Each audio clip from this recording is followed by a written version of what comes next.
कान खोलकर सुनिएगा, श्रापित है वह मनुष्य जो मैन ऑफ गॉड परमेश्वर के दास का अपमान करते हैं।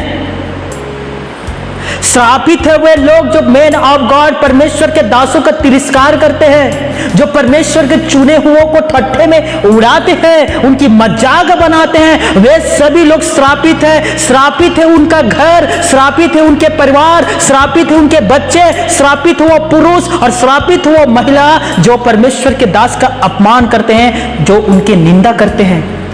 सुन लीजिए, मैन ऑफ गॉड जो परमेश्वर के व्यक्ति है वो मनुष्यों को चुना हुआ नहीं है, वो परमेश्वर के चुना हुआ है। इसीलिए परमेश्वर उन्हें दर्शन देता है, उन्हें स्वप्न देता है, उन्हें पवित्र आत्मा देता है, उन्हें सामर्थ्य देता है, उन्हें शक्ति देता है, ताकि वो उसकी महिमा को आपके सामने प्रकट कर सके।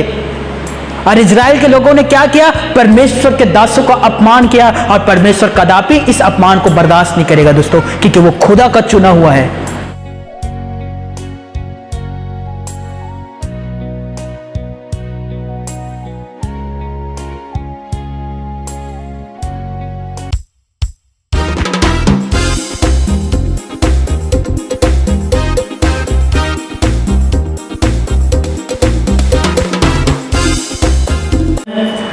अब विश्वास करिए दोस्तों, हमने परमेश्वर से बहुत दुआ किया है आज के दिन के लिए, और हमारा खुदावंद कहता है कि धर्मी जन के एक एक प्रार्थना आशीषों से भरा रहता है, खाली नहीं जाता दोस्तों। हालेलुया। वो हमारे प्रार्थना को उत्तर देगा।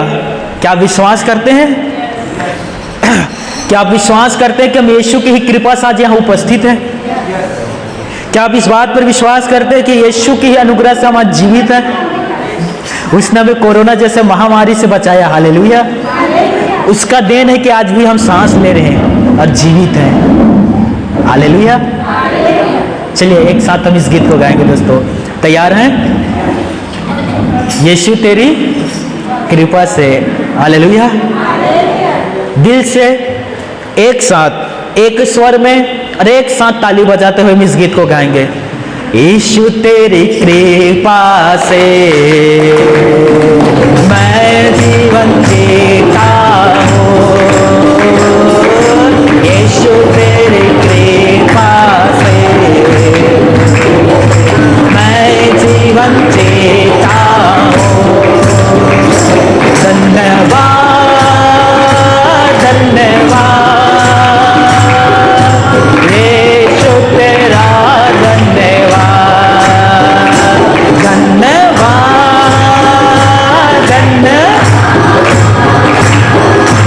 यीशु तेरा धन्यवाद।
कितने लोग चंगा होना चाहते हैं? हाँ, अब विश्वास नहीं करोगे दोस्तों, अभी गवाही के बौछार आ गया है। हालेलुया। और ये रुकने वाला नहीं है दोस्तों। यदि चाहते हैं कि यीशु मसीह आपको चंगाई दे, तो आप याद रखिए, बाइबल कहता है उसकी अनुग्रह हमारे लिए काफी है। यीशु की अनुग्रह काफी है। हालेलुया। एक बार फिर से इस पद को दोहराइएगा, ठीक है? यीशु तेरी अनुग्रह से मैं चंगा होता हूँ। यीशु तेरी, और जोर से, मैं चंगा होता हूँ। धन्यवाद धन्यवाद यीशु तेरा, धन्यवाद धन्यवाद धन्यवाद यीशु तेरा, धन्यवाद। हालेलुया। कि हमारे जीवन पर प्रभु का नाम है, क्योंकि बाइबल कहता है जिसके पास यीशु है उसके पास जीवन है। हालेलुया। और हम सभी के पास यीशु अर्थात अनंत जीवन है। आमीन। मुक्ति दिलाए यीशु नाम, शांति दिलाए यीशु नाम, मुक्ति दिलाए यीशु नाम, शांति दिलाए यीशु नाम, मुक्ति दिलाए यीशु, शांति दिलाए यीशु नाम, चरनी में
हालेलुया।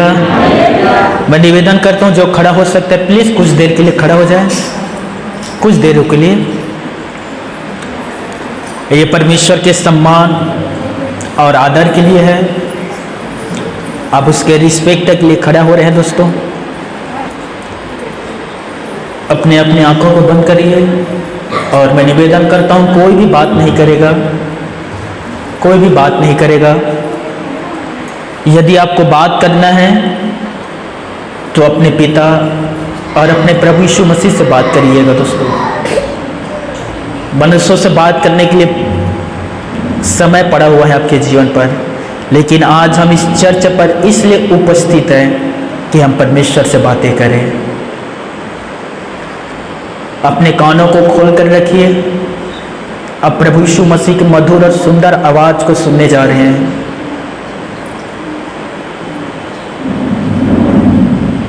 यीशु ने कहा जिसका कान हो वह सुन ले। याद रखिए ये यीशु का वर्ड शब्द है, जिसका कान हो वह सुन ले, अर्थात प्रभु बात करता है दोस्तों, इसलिए वो कह रहा है सुन ले। आपको सुनना है उसका शब्दों को। जिस प्रकार से आप मेरे वाणी को सुन रहे हैं दोस्तों, वो उसी तरह से भी क्लियर आपसे बात करता है। Thank you Jesus. यीशु के पीछे मैं चलने लगा, यीशु के पीछे मैं चलने लगा, यीशु के पीछे मैं चलने लगा, ना लौटूंगा, ना लौटूंगा, ना लौटूंगा, ना लौटूंगा। अगर मैं उससे कहाँ इनकार न करूं, अगर मैं उससे कहाँ इनकार न करूं, अगर मैं उससे कहाँ इनकार न करूं, ना लौटूंगा, ना लौटूंगा, ना लौटूंगा, ना लौटूंगा। संसार को छोड़कर सले को लेकर, संसार को छोड़कर सले को लेकर, संसार को छोड़कर सले को लेकर, ना लौटूंगा, ना लौटूंगा, ना लौटूंगा, ना लौटूंगा। कोई मेरे साथ न आवे, घर कोई मेरे साथ न आवे, घर कोई मेरे साथ न आवे, ना लौटूंगा, ना लौटूंगा, ना लौटूंगा, ना लौटूंगा। यीशु के पीछे मैं चलने लगा, यीशु के पीछे मैं चलने लगा, यीशु के पीछे मैं चलने लगा, ना लौटूंगा, ना लौटूंगा, ना लौटूंगा, ना लौटूंगा। अपना दोनों हाथ उठा लीजिए। बाइबल कहता है परमेश्वर एक रूह आत्मा स्पिरिट है। जैसे आप हवा को महसूस कर पा रहे हैं, जैसे हवा आपको छू रहा है, उसी तरह से पवित्र आत्मा को छूता है। वो उसके स्पर्श को देखिए दोस्तों, वो आपको छू रहा है। विश्वास करिए और आशीष प्राप्त कर लीजिए। विश्वास करिए, अपने हाथ उठा लीजिए, तू हमें छुड़ाएगा। उसके ऊपर भरोसा रखे। किस बाइबल कहता है किसी को तो रथों पर और किसी को घोड़ों पर भरोसा है, लेकिन वो गिरा और वो गिरे पड़े हुए हैं। लेकिन जो यहोवा पर भरोसा रखता है वो ऊंचे पर उठाए जाते हैं। आप परमेश्वर पर भरोसा रखें, वो आपको ऊंचे स्थान पर ले चलेगा दोस्तों। उस पर भरोसा रखिए। थैंक यू जीसस, धन्यवाद तेरा, धन्यवाद तेरा यीशु। बैठ जाइए अपने स्थान पर। क्यों हम पहले आराधना करते हैं परमेश्वर का? एवरीथिंग, हर चर्च में पहले आराधना ही किया जाता है, उसके बाद वचन, फिर आखिरी में सबको आशीष दिया जाता है।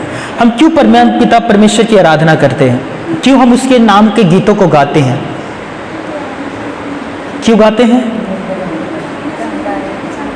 हाँ, क्यों हम आराधना के गीत गाते हैं दोस्तों? जब आप घर में प्रार्थना के लिए बैठते हैं शाम या सुबह, क्या करते हो? सबसे पहले आराधना के गीत गाते हो ना, या डायरेक्ट मांगने लग जाते हैं?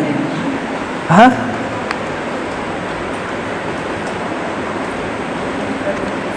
जब आपके घर कोई मेहमान आता है तो क्या करते हो?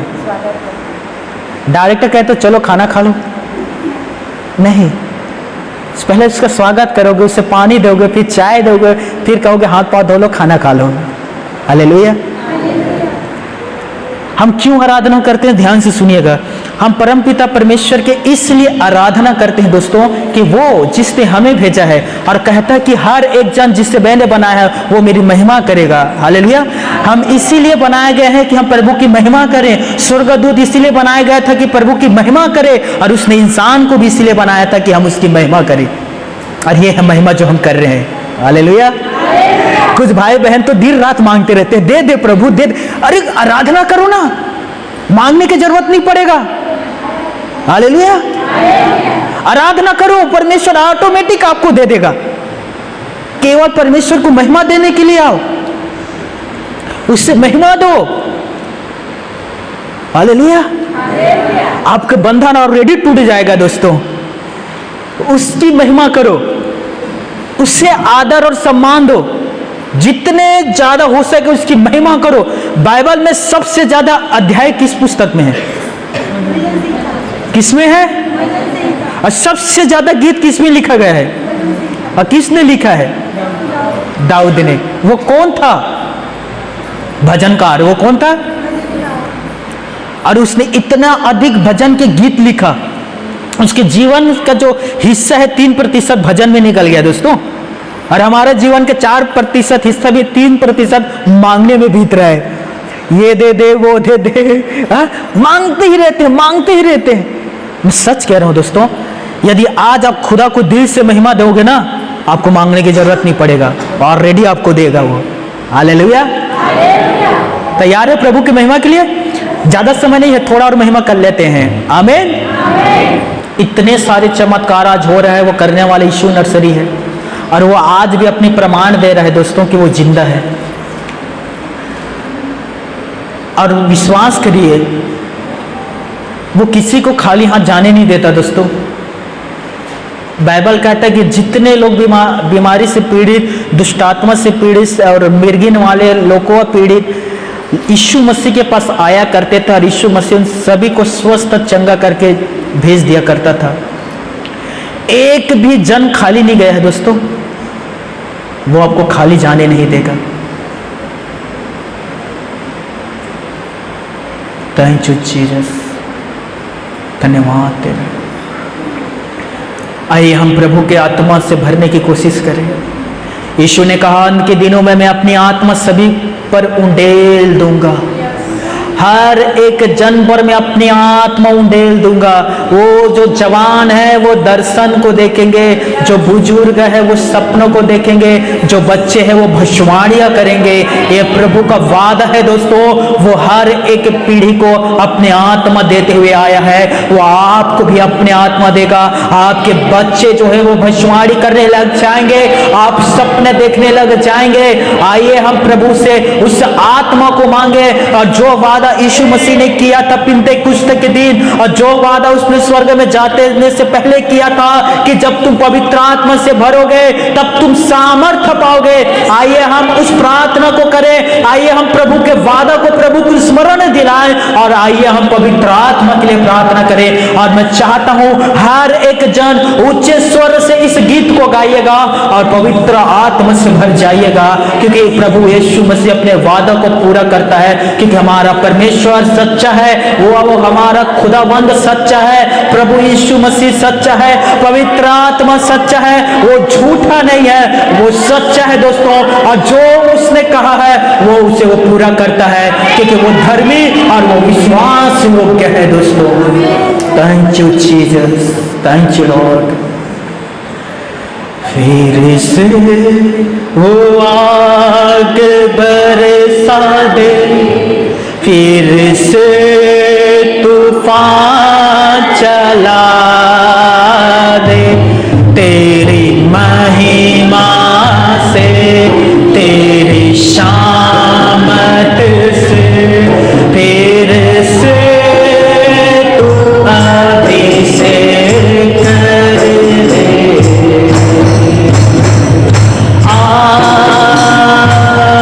पवित्र आत्मा, हरे हाथों उठाकर अवश्य खंडर अवश्य खंडर अवश्य धीरे विश्व खंडर अवश्य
holy spirit come to your child, अपने बच्चों पर उतर, अपने बच्चों पर उतर।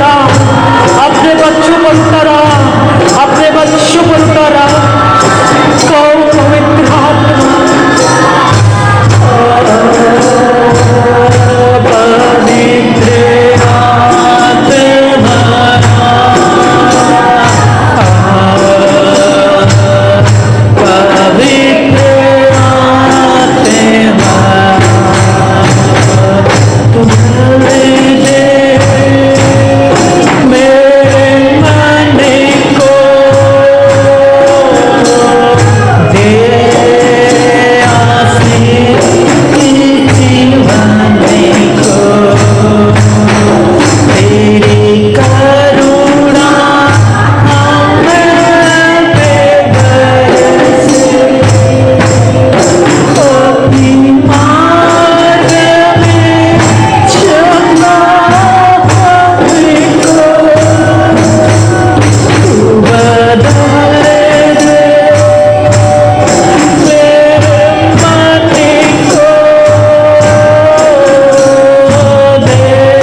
आइए हम प्रार्थना करें, आइए हम प्रार्थना करें। अपना शीश झुका लीजिए, अपने हाथों को उठा लीजिए। आइए हम प्रार्थना करें। यूहन्ना 14 में यीशु ने कहा, मैं तुम्हें अनाथ नहीं छोड़ूंगा, मैं तुम्हें कभी भी अनाथ नहीं छोड़ूंगा, बेसहारा तुम कभी नहीं होंगे। तुम पहले कुछ नहीं थे, लेकिन अब तुम मेरी प्रजा हो। पहले तुम पर दया नहीं हुआ था, लेकिन अब तुम पर दया हुआ है। मैं तुम्हें अनाथ और बेसहारा नहीं छोड़ूंगा।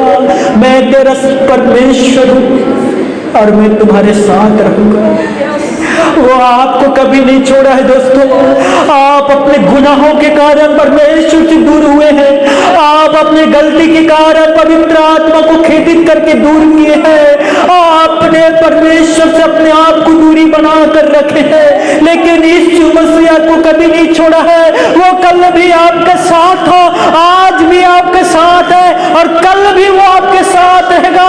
वो आपको कभी अकेला नहीं छोड़ा है दोस्तों। मैं मैं प्रार्थना करता हूँ, मैं आप सभी से कहता हूँ और मैं ईश्वर से दुआ करता हूँ और मैं उसके दास होने के नाते आपसे सच सच कहता हूँ, इसी पल अब भी इसी पल आप अंगीकार करें अपने गुनाहों का। आपने पवित्र आत्मा को दुख पहुंचाया है, आपने अपनी गलती के कारण परमेश्वर को निराश किया है, आप अपने पाप के कारण परमेश्वर से दूर चले गए हैं। उस पाप को दूर करें, उस गलती को दूर करें, उस अपराध को दूर करें। परमेश्वर आपको सीने से लगाने वाला है, पवित्र आत्मा आपको गले से लगाने वाला है। ओ परमेश्वर तो प्रेमी है दोस्तों, और वो आपसे बेइंतहा मोहब्बत करता है।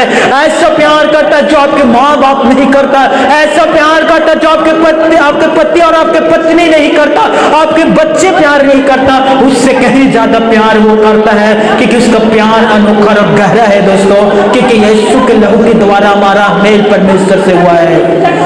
मैं प्लीज आप सभी से कहना चाहता हूं, अपने गलती को स्वीकार करें। आपने परमेश्वर के दासों का तिरस्कार किया, आपने परमेश्वर के दासों का अपमान किया। पवित्र आत्मा कहता है कि आपने परमेश्वर के चुने हुए अभिषेक का अपमान किया है। आपने जो बात कुड़कुड़ाए है अपने घरों पर, अरे याद रखिए, आपने तो बंद कमरे पर आपने यह काम किया है, लेकिन वो ज्योति में आपके अपराधों को प्रकट करेगा। मेरे भाइयों, मेरे बहनों, मैं आप सबसे कह रहा हूं, और ये पवित्र आत्मा के वाणी है, शब्द है, इसी पल तुम पश्चाताप करो, माफी मांगो अपने पिता से, माफी मांगे अपने प्रभु यीशु मसीह से। अरे उसने तो आपके लिए अपने जान और लहू के आखिरी कतरा को बहा दिया, और क्या चाहिए तुम्हें? अरे आपके पाप आपके हाथ और पैर ने किया, और आपकी गलती की सजा यीशु मसीह ने अपने हाथ और पैर को दिया, और क्या चाहिए तुम्हें? अरे आप बीमार हुए, यीशु 40 को रखा गया कि आप चंगे हो जाओ, और क्या चाहिए तुम्हें? अरे वो कंगाल बन गया कि तुम धनी हो जाओ, और क्या चाहिए तुम्हें? उसे निर्वस्त्र कर दिया गया दोस्तों, आज उसी की बदौलत आप अच्छे कपड़े पहन पा रहे हो, और क्या चाहिए तुम्हें? तुमने अपने आंखों से पाप किया, अपने मन से पाप किया, यीशु के सिर पर कांटों का मुकुट पहन लिया, और क्या चाहिए तुझे? यीशु ने कांटों का मुकुट पहन लिया।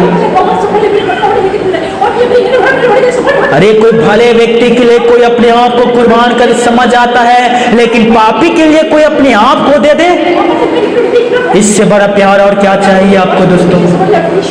इससे बड़ा कोई प्यार नहीं है। मैं हर एक से निवेदन करता हूँ, यीशु के लहू से अपने अपने गुनाहों को धो लीजिए, यीशु के लहू से अपने अपने पापों को धो लीजिए। आज का आपका पश्चाताप कल आपको अनंत जीवन देगा, आज की आपकी मूर्खता कल आपको अनंत जीवन के नरक देगा। सच्चा पश्चाताप लोगों के जीवन पर बदलाव लाता है, सच्चा पश्चाताप लोगों के जीवन पर यीशु मसीह को लाता है, और मूर्खता के काम आपके जीवन पर कलंक लेकर आएगा दोस्तों। यीशु ने कहा, मन फिराओ, स्वर्ग के राज्य निकट आ गया है। अपने अपने पापों से मन को फिरा लो दोस्तों, परमेश्वर के राज्य आपके बीच है।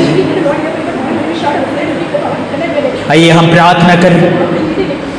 आइए हमने अपने शब्दों से पवित्र आत्मा को खेदित किया, अपने व्यवहार से हमने प्रभु यीशु मसीह का तिरस्कार किया, और प्रभु के दासों का अपमान किया। आइए हम प्रार्थना करें, हम सभी प्रार्थना करें। आइए एक साथ। हे स्वर्गीय पिता, यीशु नर्सरी के नाम पर मैं तेरे पास आता हूँ। पिता परमेश्वर, पिछले दिनों मुझसे जो गलती और अपराध हुआ है, मैं उसे आपके सामने लाता हूँ। मैं स्वीकार करता हूँ मुझसे गलती हुआ, मैं मानता हूँ उन गलतियों को, मुझे माफ कर दे पिता। यीशु, मैं विश्वास करता हूँ तू मेरा उद्धार करता है। यीशु, मैं तुझ पर विश्वास करता हूँ, तेरे बिना मैं कुछ नहीं हूँ।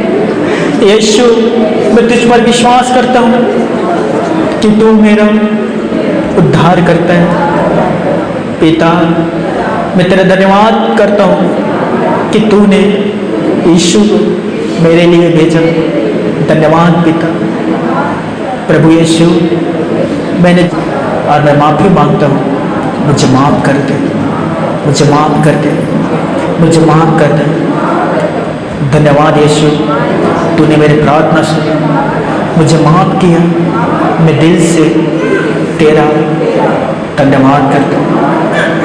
धन्यवाद यीशु, धन्यवाद पिता, धन्यवाद पवित्र आत्मा, मुझे माफ़ करने के लिए अब मुझे फिर से स्वीकार करने के लिए मैं तेरा दिल से धन्यवाद करता हूँ।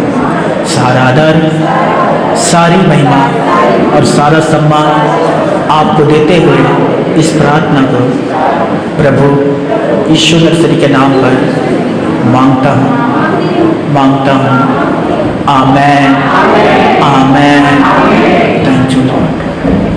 बैठ जाइए।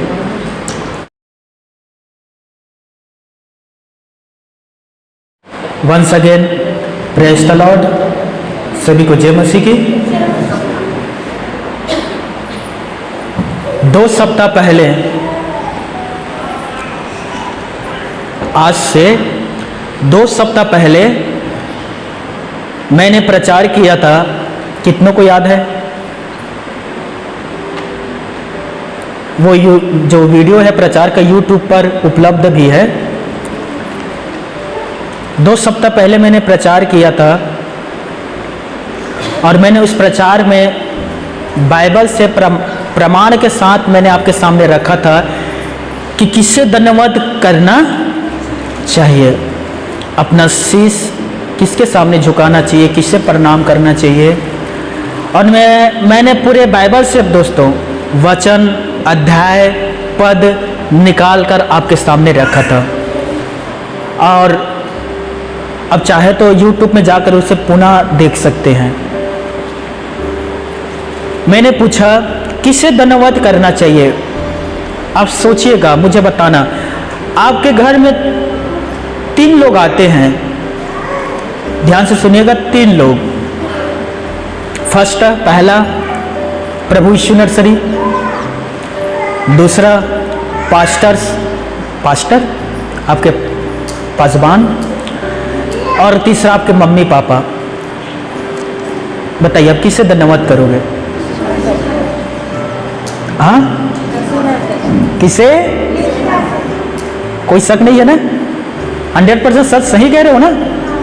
हाँ, कि एक ही बार में तीनों को लपेट लोगे। किसे धन्यवाद करोगे? Very good. चलिए, अब यीशु को आपने धन्यवाद किया, यीशु मसीह चला गया। अब 2 लोग बच गए, पास्टर और मम्मी पापा। अब क्या करोगे? हाँ, एक बहन ने कहा पास्टर, और कोई? हाँ? पिछले 2 सप्ताह पहले मैंने इसी सब टॉपिक पर मैं प्रचार किया था। दोस्तों ध्यान दीजिए, बाइबल कहता है कि जो इंसान है उसका सम्मान करो, आदर करो, रिस्पेक्ट करो, लेकिन धन्यवाद केवल परम पिता परमेश्वर को करो। तो मुझे छोड़ किसी को धन्यवाद ना करना, किसी को भी नहीं। हालेलुया। जन्म देने वाली माँ, पाल पोस कर बड़े करने वाले पिता, वो आदर के योग्य है, दिल से सम्मान करते हैं। मम्मी बैठी है यहाँ, पूछ लीजिए उसका कितना मैं आदर करता हूँ। मैंने एक दिन अपनी माँ से पूछा, माँ बताओ 2 अगेश्वर है, मेरा नाम अगेश्वर है, 2 अगेश्वर, एक प्रभु में आने से पहले वाला अगेश्वर और एक जो आज प्रभु में है, कौन सा अगेश्वर तुझे ज़्यादा पसंद है? तो मम्मी का जवाब यह था, अभी वाला अगेश्वर पसंद है। तो मैंने कहा वो वाला अगेश्वर कैसा था? वो दारुआ था, वो दारू पीने वाला था, उल्टी करता था, घर में आकर पीकर साफ करना पड़ता था, गंदा गंदा गाली देता था, जुआ खेलने के लिए पैसा मांगता था। वो वाला अगेश्वर, ये वाला अगेश्वर अच्छा है। हालेलुया। माँ का मैं दिल से आदर करता हूँ दोस्तों, हर चीज में मैं माँ के साथ खड़ा हूँ। यदि मेरी माँ आकर मुझसे कहती है मैंने तुझे जन्म दिया, चल और झुक कर मुझे धन्यवाद कर। तो मैं माँ से कहूँगा, माँ आपने मुझे जन्म दिया, मैं आपका हमेशा आदर करूँगा, कभी आपके साथ नहीं छोड़ूंगा। लेकिन उसने जीवन दिया, उसने उस दलदल से निकाला। हालेलुया। और उसी अगेश्वर को तुम आज प्रसन्न कर रहे हो क्योंकि उसने उस दलदल से कीचड़ से बाहर निकाला। हालेलुया।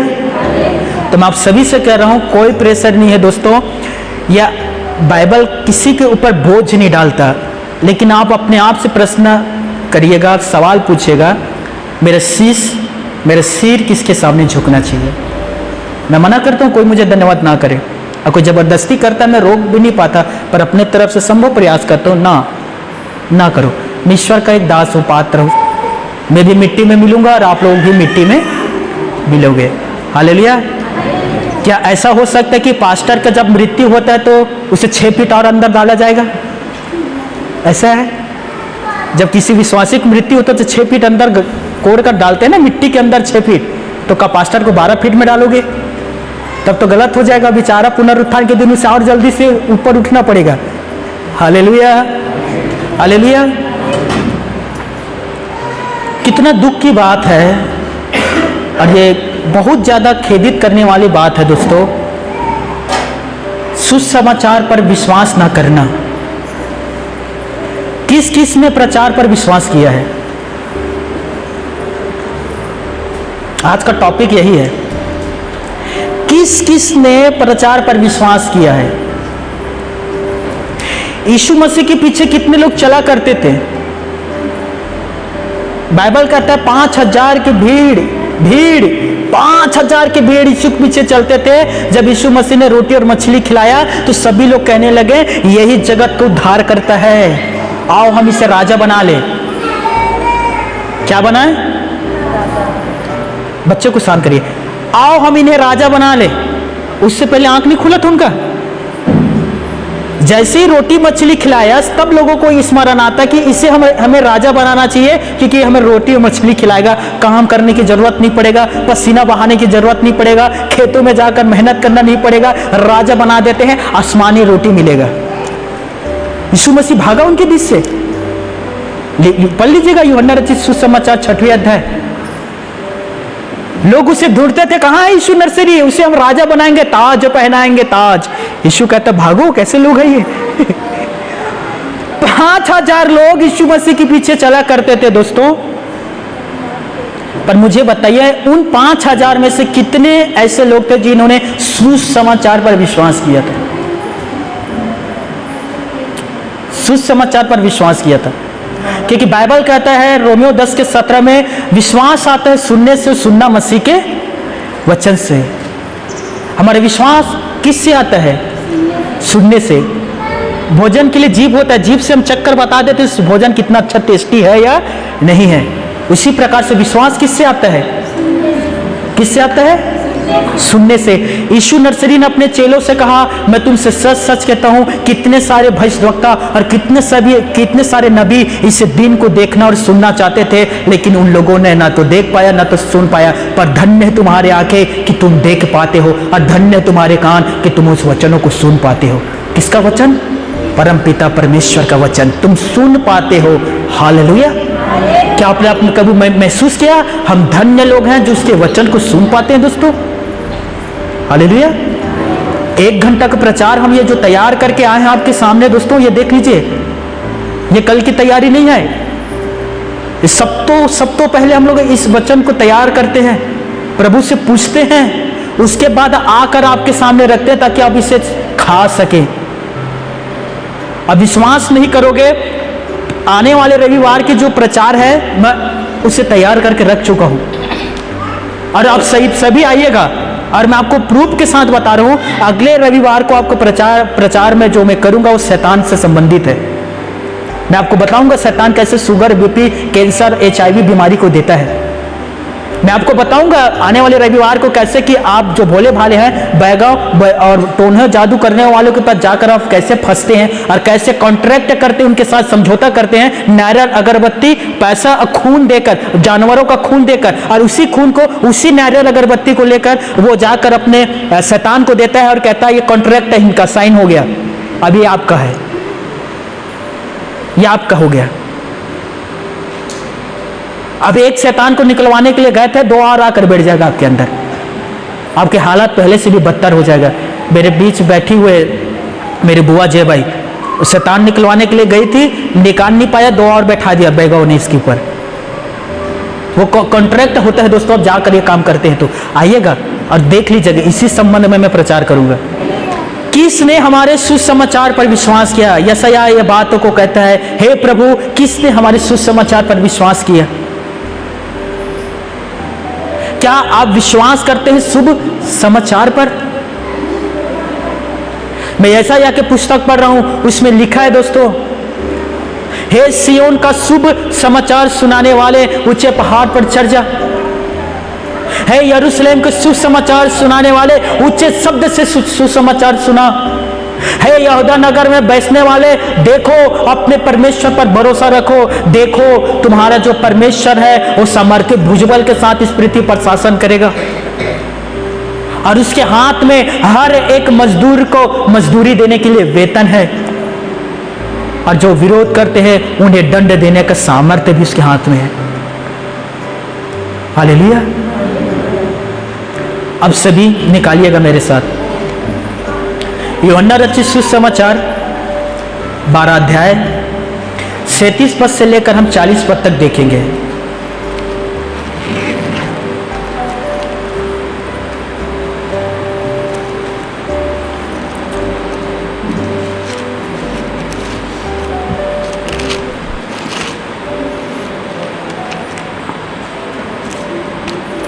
हाँ, सभी निकाल लीजिए। नए नियम से है दोस्तों, यूहन्ना 12 अध्याय 37 पद से लेकर हम 40 पद तक पढ़ेंगे। सभी निकाल लिए? कितनों के पास संपूर्ण बाइबल है? हाथ उठाइएगा। संपूर्ण बाइबल लगभग आधों के पास नहीं है। मैं निवेदन करता हूं आपके पास ये बाइबल होना जरूरी है दोस्तों। और मोबाइल वाले बाइबल चर्च के अंदर नहीं चलता, लेकिन मैं निवेदन करता हूं अपना हथियार लेकर ही चर्च आए। छत्तीसगढ़ी में कहावत ना, हाथ ना हथियार कामा काटन खुशहार। गन्ना, यदि आपके हाथ में हथियार नहीं है तो क्या आप गन्ना काट पाओगे? ये चूहा के जैसे काटोगे दांतों से। ये तेज 2धारी हथियार तलवार है। हालेलुया। ये आपके साथ रहना चाहिए। मैं जहां जाता हूं ये मेरे साथ साथ जाता है दोस्तों, क्योंकि मैं इसे अपने साथ लेकर जाता हूं, कभी भी जरूरत पड़ सकता है। हालेलुया। तो मैं आप सभी से निवेदन कर रहा हूं, हर एक से कान खोलकर सुनिए, आपके पास ये बाइबल होना चाहिए, पहला चीज। दूसरा, आप इस बाइबल को लेकर चर्च आए। तीसरा, आप जहां भी जाते हैं अपने बाइबल को अपने साथ लेकर जाएं। मोबाइल भले ही घर में छूट जाए, लेकिन बाइबल नहीं छूटना चाहिए। आप लोग उल्टा करते हो, बाइबल को घर में छोड़कर मोबाइल लेकर आ जाते हो। हालेलुया। मेरी बहनों, आपका बैग भले ही छूट जाए, कोई बात नहीं, प्रभु प्रबंध करेगा पैसा का। हालेलुया। लेकिन बाइबल आपका साथ चर्च आना चाहिए। आपके बैग में भले ही लिपस्टिक, पाउडर, क्रीम, काजल कुछ ना रहे, लेकिन बाइबल होना चाहिए। हालेलुया। हालेलुया। सभी निकाल लिए? देखिए वचन कहता है, कान खोलकर सुनिएगा। उसने उनके सामने इतने चिन्ह दिखाए तो भी उन्होंने उस पर विश्वास ना किया। 38, तब ताकि यशायाह भविष्यद्वक्ता का वचन पूरा हो जो उसने कहा, हे प्रभु हमारे समाचार का किसने विश्वास किया है और प्रभु का भुजबल किस पर प्रकट हुआ है। 39, इस कारण वो विश्वास न कर सके क्योंकि यशायाह ने यह भी कहा है, उसने उनकी आंखें अंधी और उनका मन कठोर कर दिया है, कहीं ऐसा ना हो कि वो आंखों से देखे, मन से समझे और फिरे और मैं उन्हें चंगा करूं। पिता परमेश्वर अपने पढ़े गए कलाम पर हम सभी को आशीष दे। मेरा 2 प्रश्न है। पहला, मुझे बताइए, तुम परमेश्वर के दूत हो कि नहीं? हेलो, परमेश्वर के दूत हो? किसके जैसे काम करते हो? परमेश्वर के दूतों के जैसे, परमेश्वर के विश्वासियों के जैसे, स्वर्गदूतों के जैसे, या इब्लिस के जैसे? इब्लिस अर्थात शैतान। मुझे बताइए, आप कौन हो? क्या परमेश्वर के दूत हो या उल्टा शैतान के भूत हो? दूसरा प्रश्न, आप किसके ओर से प्रशंसा पाना चाहते हैं? यीशु मसीह की ओर से या मनुष्यों की ओर से? यह अच्छा प्रश्न है, बताइए किसके ओर से आप प्रशंसा? हाँ, यीशु मसीह ने कहा यहूदियों से, तुम मनुष्य की ओर से प्रशंसा पाने के लिए परमेश्वर की ओर से जो प्रशंसा है उसे टाल देते हो। यहूदी लोग ना मनुष्यों की ओर से प्रशंसा पाना के लिए ज्यादा इच्छुक रखते थे, इच्छा रखते थे, ना कि परमेश्वर की ओर से। अब विश्वास करो कि परमेश्वर भी प्रसन्न होता है। हालेलुया। और परमेश्वर किस प्रकार से प्रसन्न होता है, कान खोलकर सुनिएगा। जब हमारा परमेश्वर के साथ मेल हो जाता है और जब हम परमेश्वर के वचन पर चलते हैं, तब वो हमारी प्रशंसा करता है। आमीन। उसने शैतान से कहा, हे शैतान, तूने मेरा दास आयुब को देखा है? उसके जैसा धर्मी, बुराई से दूर रहने वाला और खराई पर चलने वाला पृथ्वी पर और कोई दूसरा जन नहीं है। परम पिता परमेश्वर जो स्वर्ग के सिंहासन पर बैठा है, वो पृथ्वी पर रहने वाला आयुब की बड़ाई कर रहा था शैतान के सामने। देख मेरा धर्मी जन को। बेचारा भी शैतान कहता है, हाँ हाँ हाँ जानता हूं, क्योंकि तूने उसके चारों तरफ बाड़ा बांध दिया है, मैं अंदर प्रवेश नहीं कर सकता। सोचिए दोस्तों, आसमानी पिता आपकी प्रशंसा करता है, आपके घर के चारों तरफ सुरक्षा की बाड़ा बांध देता है, आपको वो ढांप कर रखता है जैसे मुर्गी अपने बच्चों को रखता है सुरक्षित, उसी प्रकार से परमेश्वर आपको भी रखता है। भजन संहिता 91 के 1 में लिखा है, जो परम प्रधान के छाए हुए स्थान में बैठा रहे, वो सर्वशक्तिमान के छाए में ठिकाना पाएगा। हालेलुया। वो आपकी प्रशंसा करता है जब आप परमेश्वर के कलाम पर चलते हैं। दोस्तों, शैतान के सामने आपकी बड़ाई करता है, स्वर्गदूतों के सामने कहता है, हे स्वर्गदूतों सीखो इनसे। कल ये सिंहासन पर बैठकर याकूब के 12 गोत्र का न्याय करेगा। कौन? ये मेरे धर्मी जन। यह अधिकार स्वर्गदूतों को नहीं मिला है, यह अधिकार किससे मिला है? मनुष्यों को। मत्ती 19 के 30-31 में लिखा है दोस्तों, सिंहासन पर बैठकर याकूब के 12 गोत्र का न्याय करेगा। सोचिए। अब यशायाह यहां कह रहा है, किसने हमारे सुसमाचार पर विश्वास किया? अब कान खोलकर सुनिएगा। आज कितने सारे ऐसे लोग हैं, विश्वासी के बारे में कह रहा हूं, जो सुसमाचार सुनकर अनसुना कर देते हैं। उन लोग सुसमाचार पर विश्वास नहीं करते, इनके उल्टा वे लोग परमेश्वर के दासों का मजाक बनाने लगते हैं, उन्हें ठट्ठों में उड़ाने लग जाते हैं, उनकी तमाशा बनाते। अरे आज वो प्रचारक ऐसा कह रहा था, अरे वो कुछ ऐसा कह रहा था, वो ऐसा कह रहा था। और इसी के बारे में लिखा है दोस्तों कि यीशु ने बहुत सारे चिन्ह चमत्कार किया वहां, तो भी उन लोगों ने विश्वास नहीं किया। इसका उल्टा ठट्ठा उड़ाने लग गए, मजाक बनाने लग गए। बाहर वाले तो परमेश्वर के दासों को मजाक उड़ाते हैं, अंदर वाले भी मजाक उड़ाते हैं।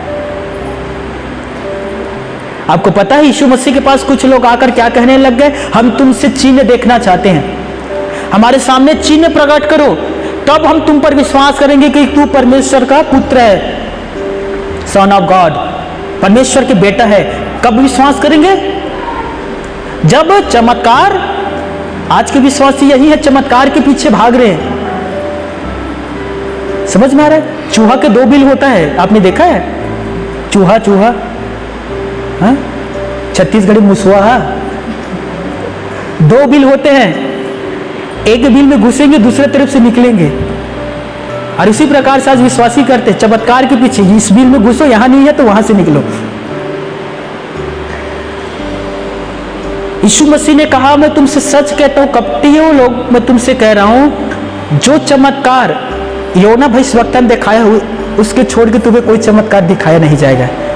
योना जैसे 3 दिन मछली के पेट में था, वैसे मनुष्य के पुत्र 3 दिन पृथ्वी के अंदर रहेगा। उसने चमत्कार नहीं दिखाया। दोस्तों, आप लोग जो परमेश्वर के दासों के मजाक उड़ाते हैं ना दोस्तों, वहां चलते हैं वो ऐसा करेगा, वहां चलते हैं वो ऐसा करेगा, कोई कुछ नहीं करेगा। मैं उसका सेवक हूं, मैं बता रहा हूं आपको। चंगाई की तलाश में आप पूरे दुनिया के पास्टर के पास जाओ, कोई कुछ नहीं करेगा जब तक आपके अंदर विश्वास ना आए। मेरी बात समझ रहे हो? चाहे वो इंटरनेशनल प्रचारक ही क्यों ना हो, वो भी पूरे 24 घंटा आपके सिर पर हाथ रखेगा, फिर भी आप चंगे नहीं होंगे।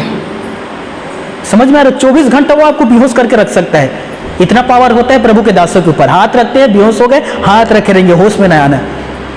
एनेस्थीसिया लगा है, 24 घंटा बाद आंख खोलोगे तो भी कहोगे अभी भी पीठ में दर्द है। हालेलुया। जब तक आप उस पर विश्वास नहीं करोगे, जब तक आप सुसमाचार पर विश्वास नहीं करोगे, आप चंगे नहीं होंगे। दोस्तों, आप बिल्कुल चंगे नहीं होंगे। 2 अंधा यीशु मसीह के पास आकर कहता है, हे गुरु दाऊद की संतान, हम पर दया कर। यीशु ने दोनों अंधों को अपने पास बुलाया, इधर आ। दोनों अंधा आता है। यीशु कहता, क्या चाहते हो तुम? हम देखना चाहते हैं। यीशु ने दोनों अंधों से पूछा, क्या तुम्हें विश्वास है मैं ये काम कर सकता हूं? देखिए, यीशु पूछ रहा है दोनों अंधों से, क्या तुम्हें विश्वास है मैं ये काम कर सकता हूं? मत्ती 9 में लिखा है। तब दोनों अंधा कहता है, हाँ प्रभु हमें विश्वास है, आप हमारी आंखों को खोल सकते हैं। हालेलुया। तब यीशु ने हाथ बढ़ाकर प्रार्थना किया और कहा, तू देखने लग। तब वो देखने लगा। दोस्तों, हमारे यहाँ कुछ लोग आते हैं, मैं पूछता हूं क्या तुम्हें विश्वास है? छत्तीसगढ़ी में उन लोग जवाब देते, विश्वास है तभी तो आए होंगे। विश्वास नहीं रहती तो थोड़ी आते, विश्वास है तभी तो मेरा आया बन। मैंने कहा कैसे विश्वास है? वो फलाना है बता रही से वहां चले जावे तो बने हो जावे, तब मैं आया होगा ले बने कर दे। अब सच बात है, अब प्रार्थना किया, मैं उसके लिए प्रार्थना किया और प्रार्थना हो गया। मैंने कहा ठीक है, आप विश्वास करिए, ठीक हो जाओगे। कुछ कोई खबर दे देगा।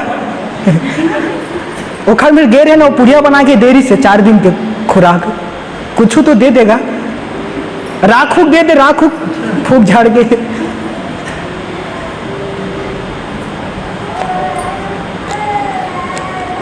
मैंने कुछ नहीं दिया दोस्तों।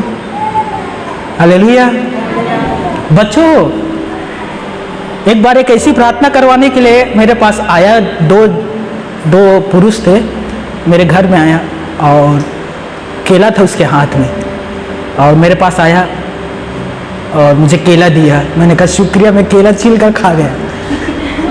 फिर कहता भैया इसे फूकवाने के लिए आते केला में फूको फिर हम खाते, आप तो खुद खा गए। मैंने कहा केले में कौन फूकवाता है भाई? किसने बताया मैं फूक झाड़ करता हूँ? उसने बताया था। गलत जगह आया भैया, मैं प्रार्थना करता हूँ। अब मुझे लगा आप केला लाओ मेरे लिए, मैं खा गया। तो मुझे बताइए दोस्तों, क्या आप भी इसी प्रकार की खोज में रहते हैं? हाँ,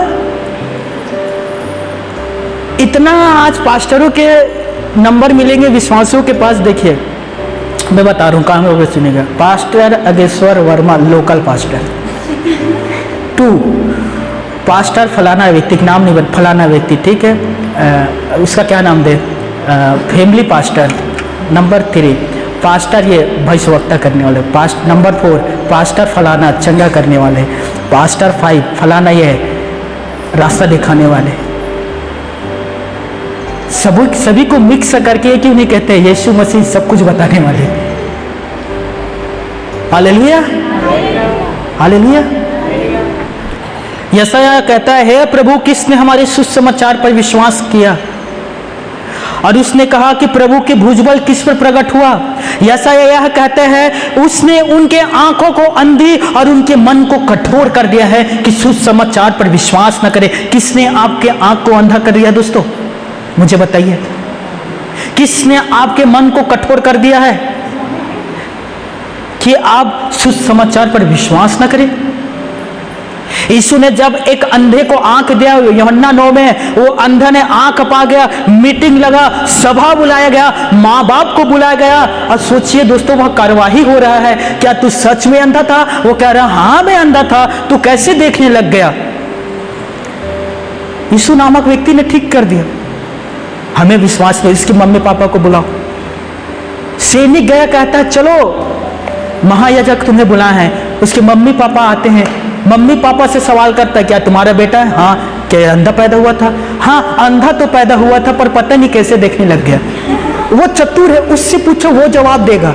माँ बाप भी यहाँ बच के नहीं करना चाहते थे क्योंकि यहूदी लोग कहते हैं कोई भी यीशु मसीह को प्रभु मानेगा उसे समाज से अलग कर दिया जाएगा। तो माँ बाप ने कहा उससे कुछ पूछ ले, वो चतुर है जवाब दे देगा।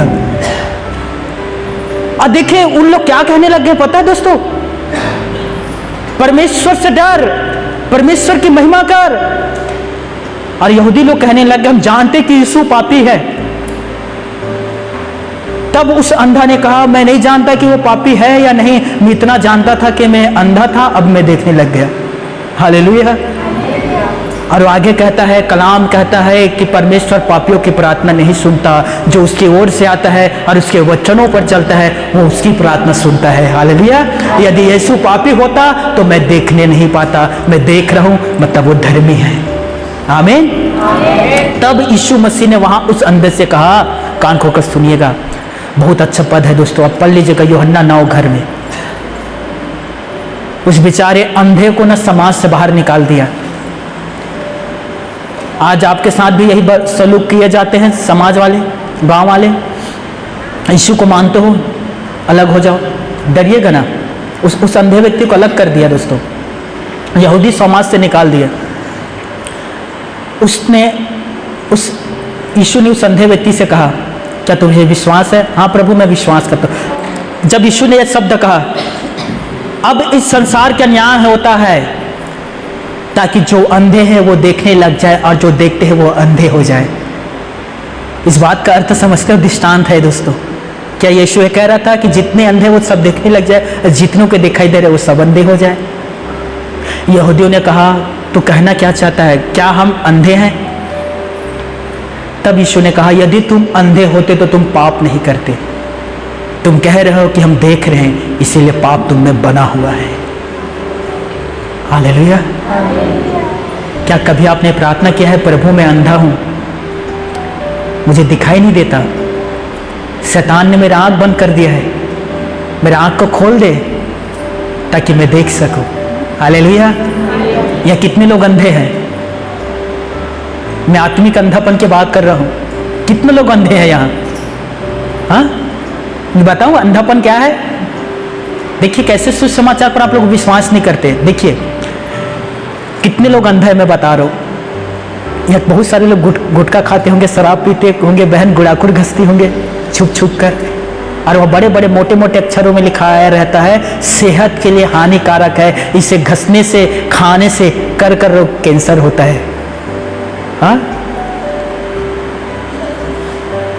लिखा रहता है कि नहीं बड़े बड़े अक्षरों में। तमाखुर मल मल के खाते, सुअर भी नहीं खाता उसे,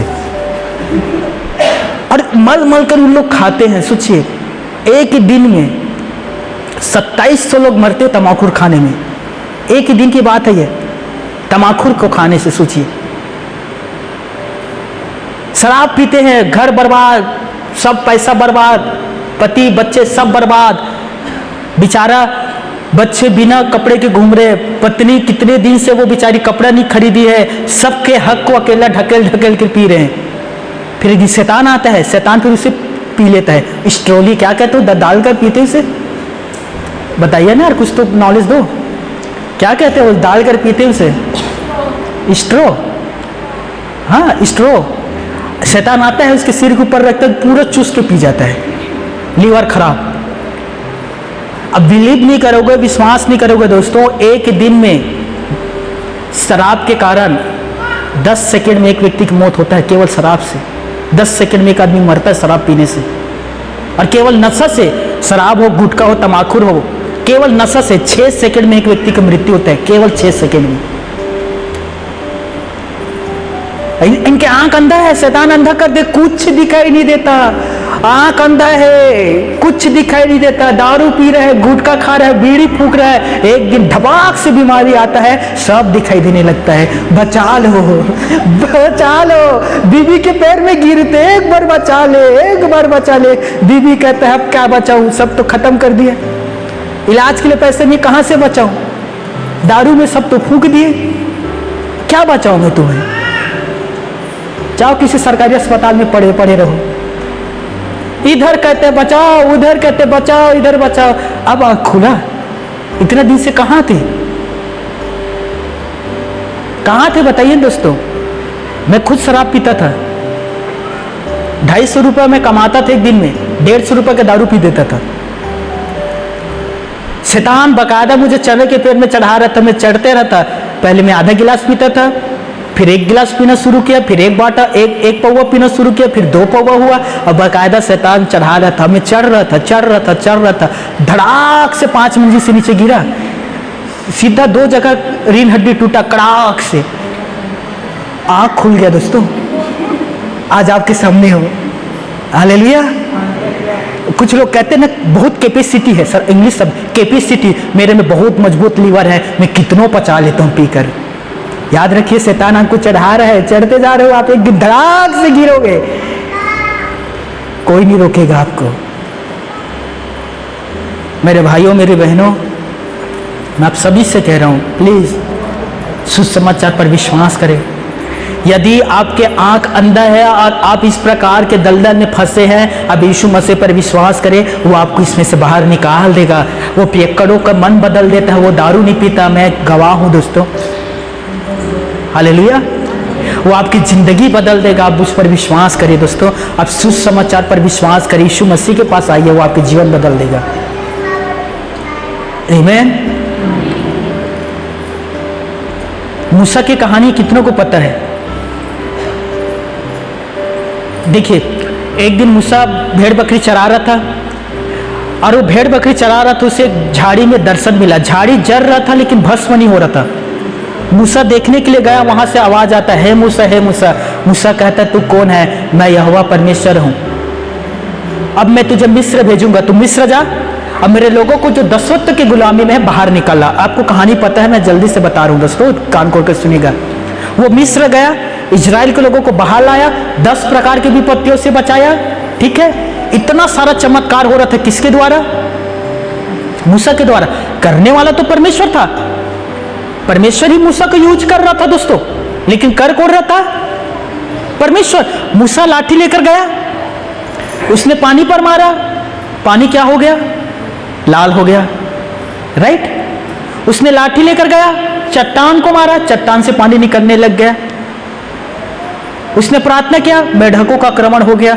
अब सब इस कहानी को पढ़े हैं दोस्तों, आप सभी को पता है। लेकिन पता है बाइबल आगे क्या कहता है? निर्गमन 14 अध्याय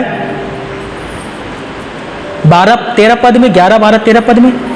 अब देखिए, इजराइल के लोग कुड़कुड़ा कर कहने लग गए मूसा के खिलाफ, हे मूसा, मिस्र में कब्र नहीं था, तू हमें जंगल में मारने के लिए ले आया है। क्या हम तुमसे मिस्र में नहीं कहते थे हमें यही रहने दे और मिस्रों की गुलामी करने दे? क्या तुम्हें जंगल में मारने के लिए लाया है? और यहां प्रभु के दास कह रहे हैं, मैं मूसा हूं, मैं वही हूं जिससे तुम लोगों ने बड़े बड़े चमत्कार देखा। मैं मूसा हूं, मेरा आदर करो। भगे यहां से, आदर करे, हम मरने वाले हैं, तू आदर करे। जैसे तैसे मूसा ने उन लोगों को समझाया और कहा चुप हो जाओ, परमेश्वर काम करेगा। परमेश्वर ने काम किया, समुद्र 2 भाग हो गया। और कलाम कहता है तब इजराइल के लोगों ने परमेश्वर और मूसा पर विश्वास किया और डफली बजाकर वहां गीत गाने लग गए। लिखा है, आपने पढ़ा है ना दोस्तों? किस पर विश्वास कर रहा? परमेश्वर और मूसा पर, और गाना गाने लग गए। परमेश्वर ने इतने अच्छा अगुआ हमारे बीच भेजा है। हालेलुया। रुकिए, अभी और बचा है दोस्तों। आगे कुछ दिनों के बाद निर्गमन 17 अध्याय 4 पद, उन लोग को प्यास लगा, 3 दिन हो गया था, पानी नहीं था। मूसा के पास आकर कहता पानी दो। मूसा प्रार्थना करूंगा पानी मिले, पानी दो अभी,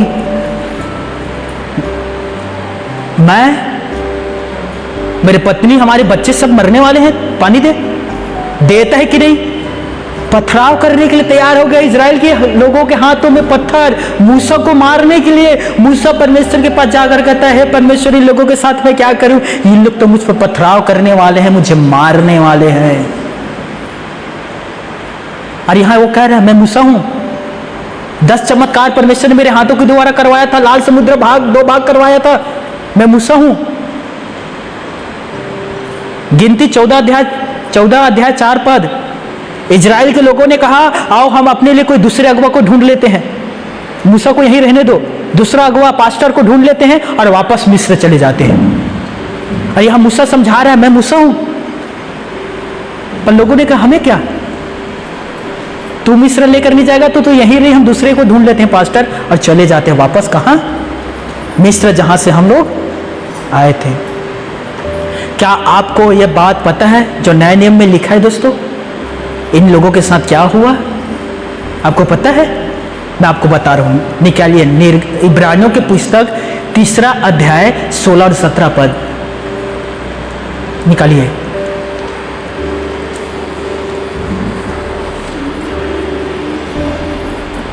इब्रानियों की पुस्तक 3 अध्याय 16 और 17 पद, हाँ पढ़िएगा। भला किन लोगों ने सुनकर क्रोध दिलाया, भला किन लोगों ने सुसमाचार सुनकर परमेश्वर को क्रोध दिलाया, क्या उन सब ने नहीं, क्या उन सब लोगों ने नहीं जो मूसा के द्वारा मिस्र से निकाले, जो मूसा के द्वारा मिस्र से निकाले थे। इन लोगों ने किसे क्रोध दिलाया? पिता परमेश्वर को। और आगे देखिए क्या कहता है, और वह 40 वर्ष तक किन लोगों से रूठा रहा, और परमेश्वर 40 सालों तक किन लोगों से रूठा रहा?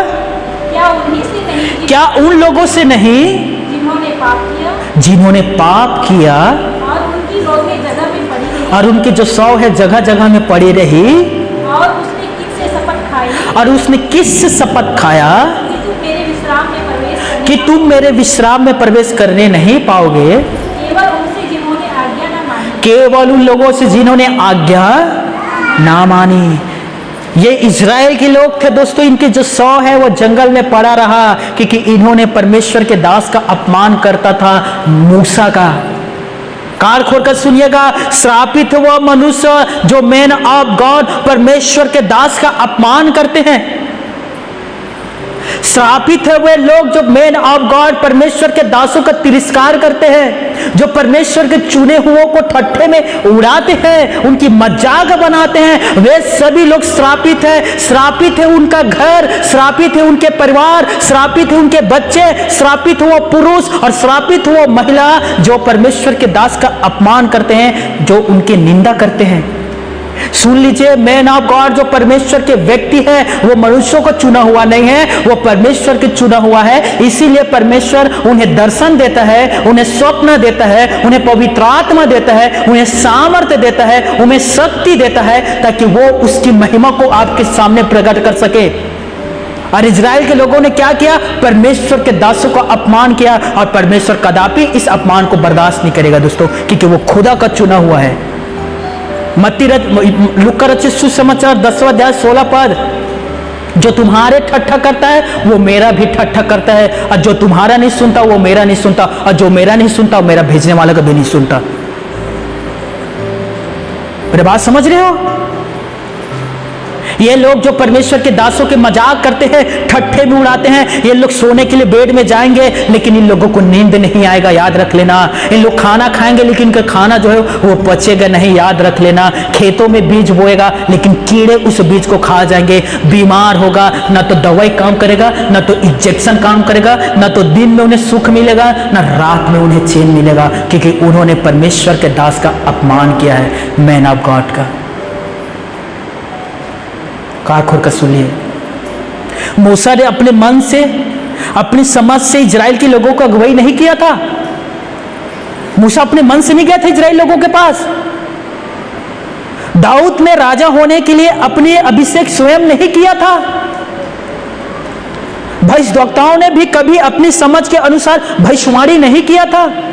परमेश्वर के जन से यहोवा बातें करता है।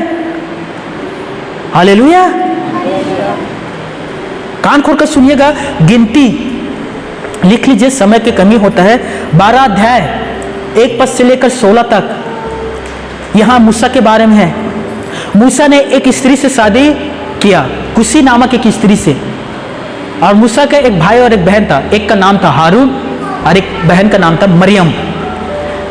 और जैसे इन्हें पता चला कि मूसा ने कुशी नामक एक स्त्री से शादी कर लिया है, मजाक करने लग गए और कहने लगे, क्या परमेश्वर ने केवल मूसा से बातें किया, हमसे बात नहीं किया? क्या परमेश्वर ने केवल मूसा को चुना, हमें नहीं चुना? तब परमेश्वर पिता मूसा, हारून, मरियम, इन तीनों से कहता है कि तुम तीनों एक जगह में आओ, तंबू के पास आओ। और ये तीनों तंबू के पास आते हैं। तब परमेश्वर कहता है हारून और मरियम से, तुम दोनों अंदर आओ। देखिए, कान खोलकर सुनिए।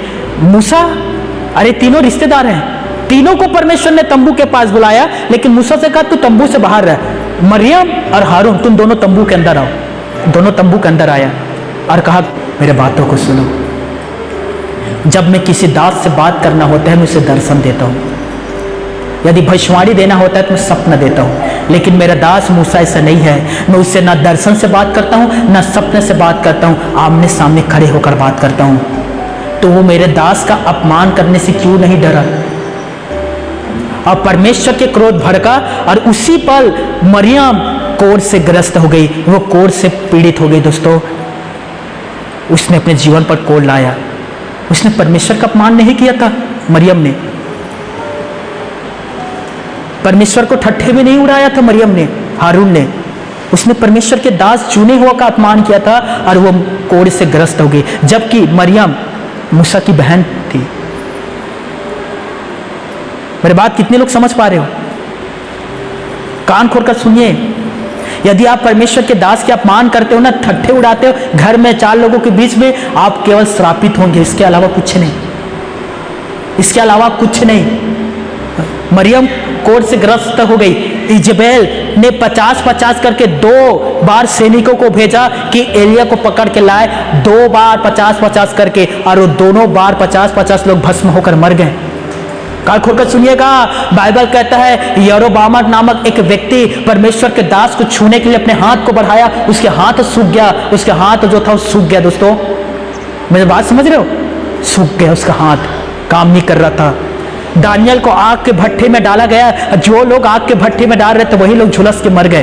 बाइबल कहता है कि दानियल और उनके 2 दोस्तों को सी की गुफा में डाला गया और जिन लोग डाल रहे थे उसी को सी ने खा गया। बाइबल कहता है शाऊल महायाजक के पास गया और चिट्ठी मांगी कि क्या पुरुष क्या विश्वासी इन सभी को घसीट घसीट के मैं मारूं। उसी समय वो अंधा हो गया। पढ़ लीजिएगा प्रेरितों के काम 9 अध्याय। वो अंधा हो गया। यूहन्ना को उबलते खोलते तेल में तलने के लिए डाला गया, लेकिन वो तेल उसे जला नहीं पाया। दोस्तों, उसे गला नहीं पाया और वो अद्भुत रीति से बचाया गया। कलाम कहता है जकरिया के पुस्तक में, जो तुम्हें छूता है वो मेरे आंख के पुतले को छूता है। उसने शाऊल से कहा, तू मेरे लोगों को क्यों सताता है? तू कौन है? मैं यीशु नसरी हूं जिसे तू सताता है। हालेलुया। मेरे भाइयों, मेरे बहनों, कभी ये काम मत करना, कभी भी नहीं। हो सकता है परमेश्वर अपनी कुड़कुड़ाने अपमान को माफ कर दे, लेकिन वो अपने दासों का अपमान माफ नहीं करता। याद रख लीजिएगा। ईश्वर गवाह है, सच्ची घटना है।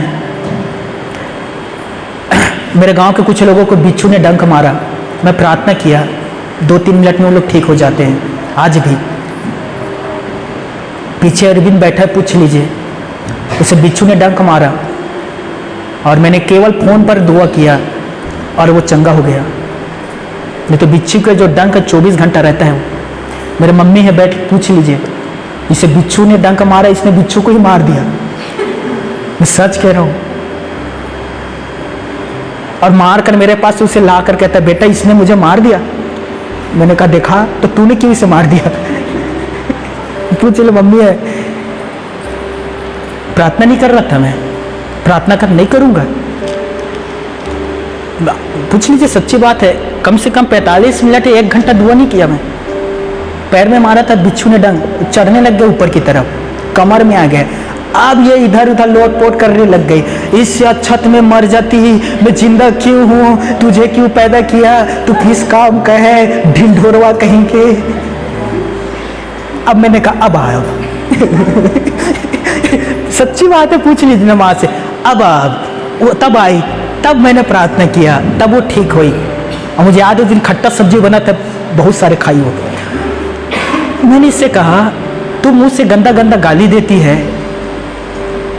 बहुत ज्यादा क्रोधित होती है, तो बस मैं एहसास कराना चाहता था तुझे कि नरक में तू उस पीड़ा को कैसे सहेगी, क्योंकि वहां की आग तो कभी नहीं बुझती, तो उस पीड़ा को कैसे सहेगी, जबकि बिच्छू के डंग तुझे बर्दाश्त नहीं हो रहा, तो उस पीड़ा को कैसे सहेगी। इसलिए मैं 1 घंटा रोक कर प्रार्थना किया, समझाने के लिए दोस्तों, गलत इरादा नहीं है, बहुत प्यार करता हूँ, दुनिया के सबसे खूबसूरत माँ है मेरी। हालेलुया। कितने लोगों को बिच्छू ने मारा, प्रार्थना किया, उन लोग ठीक हो गए। कोई आता था फोन पर, ठीक। एक बहन को बिच्छी ने डंक मारा, वो मेरे पास आई, मैं प्रार्थना किया, वो अच्छा नहीं हुआ। अभिषेक के तेल लगाकर प्रार्थना किया, फिर भी अच्छा नहीं हुआ। 15 मिनट के बाद फिर प्रार्थना किया, थोड़ा भी ठीक नहीं हुआ। आधा घंटा के बाद प्रार्थना किया, तो भी ठीक नहीं हुआ। मैंने कहा प्रभु सबको तो नहीं ठीक किया, इसे क्यों नहीं कर रहा है। प्रभु ने कहा मैं इसे ठीक नहीं करूंगा, क्योंकि इसने तेरा अपमान किया है, ये जगह जगह बैठकर तेरा तिरस्कार करता था, मैंने इसके अपमान को सुना है। मैंने 1 घंटा उसके लिए प्रार्थना किया, इतना दर्द कम नहीं हुआ, जबकि फोन पर बिच्छी के दर्द चला जाता है, गवाह है, ये सच्ची बात है दोस्तों। बाइबल कहता है कि इजेबेल और इसके पति अहाब, इन लोग परमेश्वर के नबियों को मार रहा था, खोज खोज कर, ढूंढ ढूंढ कर मार रहा था, जहां नबी है मारो जान से। पहला राजाओं 21 पद 23 और 24, 21 अध्याय 23 और 24 पद, कान खोलकर सुनिए। परमेश्वर ने कहा जाके इजेबेल और अहाब से कह दे कि इजेबेल को इजराइल में, इजराइल नामक एक नगर है, उसमें कुत्ता खा जाएंगे। किसे? उस स्त्री को जो मेरे दास को मरवा रहा है, उसे कौन खाएगा? कुत्ता, जिंदा फाड़ खाएंगे। और अहब के विषय में कहना कि जो कोई उसका बेटा बेटी है, यदि वो मैदान में मरता है तो कुत्ते उसे खाएंगे, और यदि वो नगर के बाहर मरता है तो आकाश के उड़ने वाले पक्षी खा जाएंगे। एक भी व्यक्ति को मिट्टी नहीं मिला दोस्तों, बाइबल कहता है। इजेबेल ऊपर से नीचे गिरी और उसे कुत्ते फाड़ खाए। आपको पता नहीं होगा, परमेश्वर ने माफ नहीं किया दोस्तों, क्योंकि इन लोगों ने परमेश्वर के दासों का हत्या किया था। यरोबाम के विषय में कहता है, यरोबाम का बेटा बीमार हुआ, नबी के पास पूछने के लिए भेजा मेरा बेटा ठीक होगा कि नहीं। नबी ने भविष्यवाणी करके कहा यहोवा यह कहता है, कान खोलकर सुन ले, जो कोई नगर में मरेगा उसे कुत्ता खा जाएंगे तेरे परिवार में, और जो मैदान में मरेगा आकाश के पक्षी खा जाएंगे। केवल ये बच्चा जिसके विषय में तू आए, केवल इसे ही मिट्टी मिलेगा, अन्यथा किसी को मिट्टी नहीं मिलेगा। क्योंकि यरोबाम ने भी परमेश्वर के दास को पकड़ने के लिए, उसे मारने के लिए हाथ बढ़ाया तो उसका हाथ सूख गया था। 2015 की ये सच्ची बात है दोस्तों। एक बार मैं और मेरा दोस्त, हम लोग बैठकर एजी चर्च में बात कर रहे थे, और प्रभु के दास का हम लोग कहीं ना कहीं अपमान करने लग गए। दोनों बैठकर बात कर रहे थे, और मैं कुछ गलत शब्दों को कह दिया प्रभु के दास के विषय में। जब मैंने कहा प्रभु मैं तैयार हूं तेरे प्रचार करने के लिए, अपने नगर में जाने के लिए, प्रभु ने कहा सबसे पहले प्रचार तो तू बाद में करना, पहले माफी मांग मेरे दास से जिसका तूने अपमान किया है। खुदा गवाह है, मैं रविवार को मीटिंग खत्म होने के पास प्रभु के दास के पास गया और कहा सर जी मुझे माफ करना, मैंने किसी के साथ बैठकर आपका अपमान किया था। प्रभु के दास ने माफ किया। तब परमेश्वर ने कहा अब जाकर सेवकाई कर। यदि मैं उस दिन माफी नहीं मांगता तो आज मेरे सेवकाई फलवंत नहीं होता। हालेलुया। यदि आपने भी मेरे जैसे काम किया है दोस्तों, मैं आप सभी से कहता हूं तुरंत जाकर माफी मांगे, नहीं तो क्या आपका कंडीशन क्या होगा। कान खोलकर सुनिए। आयुब के 3 दोस्त आयुब के पास आया, तीनों दोस्त आयुब का अपमान कर रहे थे, तूने पाप किया है, तूने गलत किया है, इसीलिए तेरे सारे बच्चे मर गए, जानवर मर गए, तू बीमारी से पीड़ित हो गया है, तू पापी है, तूने खुदा के खिलाफ जाकर काम किया है, तूने ये किया है, तूने वो किया है। बाइबल कहता है परमेश्वर क्रोधित हुआ और ये तीनों के तीनों बीमार हो गया। और ये तीनों बीमारी से पीड़ित है, प्रार्थना कर रहे हैं, हे यहोवा, हे परमेश्वर, तू चंगा करने वाला है, हमें चंगा कर। परमेश्वर ने कोई जवाब नहीं दिया। हे परमेश्वर, तू सुनने वाला है, हमारी प्रार्थना सुन और हमें इस बीमारी से छुटकारा दे। परमेश्वर ने कुछ जवाब नहीं दिया। आयुब से परमेश्वर कहता है, तू इनके लिए प्रार्थना करेगा तब मैं इन्हें चंगा करूंगा, क्योंकि उसने तेरा अपमान किया है। आयुब ने अपने तीनों दोस्तों के लिए प्रार्थना किया। आयुब की प्रार्थना सुनकर वो तीनों चंगे हुए। हालेलुया। मेरी बात समझ रहे हो? पहला सामुएल 2 अध्याय 10वें पद, परमेश्वर राजा को बल देता है और अपने अभिषिक्त दास के सिंह को ऊंचा करता है। परम पिता परमेश्वर ने मूसा को चुना था और अपने दास के रूप में उसका अभिषेक करके उसे सामर्थ्य दिया था। और आप सबको पता है कि मूसा ने कितने बड़े बड़े चमत्कार किया था। दोस्तों, आप विश्वास करिए, जो जो काम यहाँ हो रहा है, जो आपके सामने दिखाई दे रहा है, वो करने वाला परमेश्वर है और उसका चिन्ह है दोस्तों कि हम उसके चुने हुए सेवक हैं। हालेलुया। आप विश्वास करिए, आप विश्वास करिए, जो ये काम हो रहा है ये परमेश्वर का अद्भुत काम है और खुदावन करवा रहा है। दोस्तों, कभी आपने सुना था कोई कहीं गूंगा बहरा बोला होगा? हेलो, कभी सुना है? पर बोला है। कभी आपने सुना था कि प्रार्थना के द्वारा कैंसर जैसे घातक बीमारी गया है? पर प्रार्थना के द्वारा गया है। कभी आपने सुना था कि प्रार्थना के द्वारा जो बहन बांझ है उस परमेश्वर ने बच्चे का आशीष देता है? पर परमेश्वर देता है। आपके बीच मालिक राम बैठा है, उसकी बहू कितने साल से बच्चा नहीं था मालिक राम, ममता का? हाँ, 3.5 साल तक बार बार वो उसके गर्भ में बच्चा रुकता था, लेकिन कुछ देर के बाद मिसकैरेज हो जाता था, गर्भपात। पूछिए कितना प्रार्थना किया है और कितना प्रार्थना करवाया है। आज एक सुंदर प्यारी बच्ची है। कितना दिन हुआ है बच्चे के आए पृथ्वी पर? हाँ, 4-5 दिन, 4-5 दिन हुआ है, सोचिए। हालेलुया। प्रार्थना से दोस्तों, विश्वास करिए दोस्तों, परमेश्वर है और विश्वास करिए कि उसके चुने हुए से वो बेइंतहा प्यार करता है और वो बर्दाश्त नहीं करता कि कोई भी उसके चुने हुए के खिलाफ कुछ भी शब्द कहे।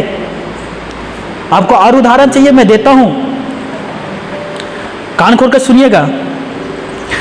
यदि आप परमेश्वर के जन के प्रति अच्छा व्यवहार नहीं कर सकते, उसके प्रति अच्छा शब्द नहीं कह सकते, तो मैं आपसे कहता हूं कि आप अपना मुंह बंद रखें। यदि आप अपना मुंह खोलते हैं और बुरा शब्द कहते हैं, नेगेटिव शब्द कहते हैं, तो 100% आपके जीवन पर समस्या आएगा। कान खोल कर सुनिएगा। 2 राजाओं 2 अध्याय 23 और 24 पद, कोई भी एक निकाल कर पढ़िए। हाँ, पढ़िएगा। 2 राजाओं 2 अध्याय 23 और 24 पद। एलिसा बेतेल को जा रहा था और एक चढ़ाऊ था दोस्तों, पहाड़ जैसे, उस चढ़ाई में वो चढ़ रहा था। हाँ, उसी नगर से कुछ छोटे लड़के निकल कर आए। हाँ, एलिसा का ठट्ठा करके कहने लगे, चढ़। बेचारा का बाल नहीं था, तो वो लोग ठट्ठा करके कहने लगे, हे चिंदवे चढ़ जा, हे चिंदवे चढ़ जा। और देखिए, प्रभु का दास था। क्या आप भी मजाक करते हैं किसी का जिसके सिर में बाल नहीं है? हाँ मेरे भाइयों, कुछ लोग मजाक करते हैं आधा चांद, क्योंकि बेचारे में आधे ही बाल होते हैं।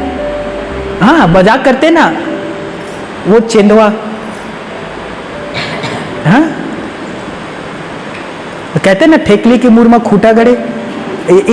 आप ही लोग ना मजाक करते, चल ठेकली मुर भूता करे।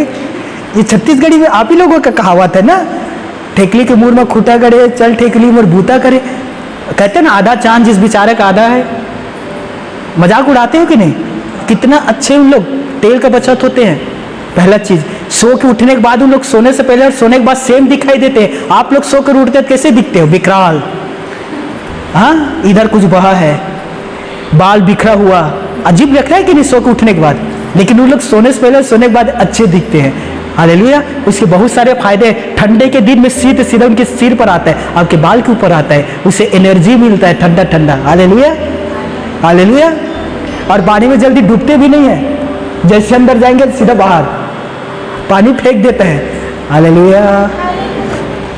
ये लोग कुछ बच्चे मजाक करने लग गए बेचारा का। हे चेंदवे चढ़, हे चेंदवे चढ़, देख रहे हैं चेदवा है और मार्ग की चढ़ाई कर रहा है। उसी समय एलिसा पलटा और यहोवा के नाम से श्राप दिया, और कलाम कहता है कि जंगल से 2 भालू आया और 2 भालू निकलकर 42 बच्चों को फाड़ खाया, फाड़ दिया। वहां 42 बच्चे का मृत्यु हो गया दोस्तों, क्योंकि उन्होंने परमेश्वर के दास का अपमान किया था और भालू आकर उन्हें फाड़ दिया। दोस्तों 42 बच्चा हुआ, लिखा है कलाम में। इब्रानियों की पुस्तक 1 अध्याय 7वें पद, कोई पढ़िएगा, जल्दी से पढ़िएगा। अपने सेवकों को धधकती हुई आग बनाता है, और लिखा है वह, देखिए वो अपने सेवकों को कैसे इस्तेमाल करता है। पढ़िएगा जल्दी से। और स्वर्गदूतों के विषय में यह कहता है हाँ, कि वह अपने दूतों को हाँ? पवन और अपने सेवकों को धधकती आग बनाता है। यस, अपने सेवकों को धधकती हुई आग बनाता है। दोस्तों वो आग जो आपकी बीमारी को दूर करता है, वो आग जो शैतान को जलाता है, वो आग परमेश्वर अपने सेवकों को देता है। यूहन्ना बपतिस्मा दाता ने कहा, मैं तो पानी से बपतिस्मा देता हूं, मेरे बाद आने वाला है वो आग और पवित्र आत्मा से बपतिस्मा देगा। Hallelujah, hallelujah.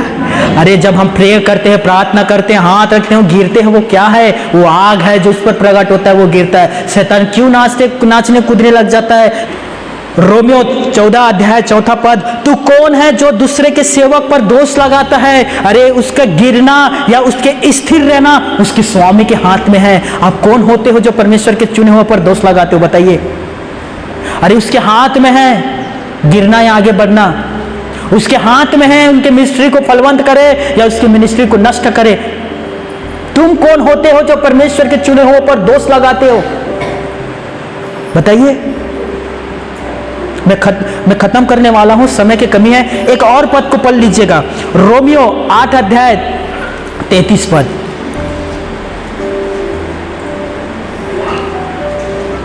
रोमियो 8 अध्याय 33 पद।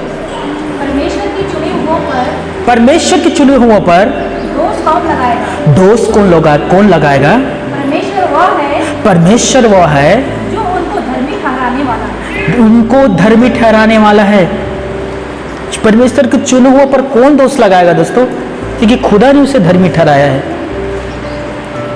हालेलुया। कितने लोगों को पता है कि हम सभी को अपना अपना लेखा देना है? हाँ, मतलब इस पृथ्वी से जाने के बाद अपना अपना हिसाब देना है ना परमेश्वर को। हर एक को अपना लेखा देना है वहां जाकर। दोस्तों क्या आप प्रभु के दास का लेखा दोगे कि अपना लेखा दोगे? क्या आप अपने भाई की लेखा दोगे कि अपना लेखा दोगे? क्या आप अपने माँ बाप की लेखा दोगे कि अपना लेखा दोगे? अपना ही लेखा दोगे ना, अपना हिसाब किताब वहां दोगे आप। वहां पूरा लिख रहा है दोस्तों, पुस्तक में आप जो जो कर रहे हो वहां पूरा है। वहां जाओगे ना, पुस्तक खोला जाएगा। हाँ, बाकायदा वो तारीख, वो समय सब वहां एंट्री हो रहा है बाकायदा। किस समय आप क्या कर रहे हो वहां, हर एक को अपना अपना लेखा देना है। मेरे भाइयों, मेरी बहनों, मैं आप सभी से कह रहा हूं, इस बात को कान खोल कर सुनिएगा। दूसरे की बुराई और अपमान करने से अच्छा है अपना मुंह बंद रख लो। नीति वचन कहता है कि मूढ़ा जब मुंह बंद रखता है तब वो बुद्धिमान गिना जाता है। हालेलुया। अपना मुंह बंद रखो, बुद्धिमान गिने जाओगे। नीति वचन कहता है जहां बहुत बात होता है वहां अपराध भी होता है, और जो मुंह बंद रखता है वो पाप से बच जाता है। मेरी बात समझ रहे हो? किसी के बारे में कहता है ना, ठीक है अपना तुम कहो, हम तो चलते हैं।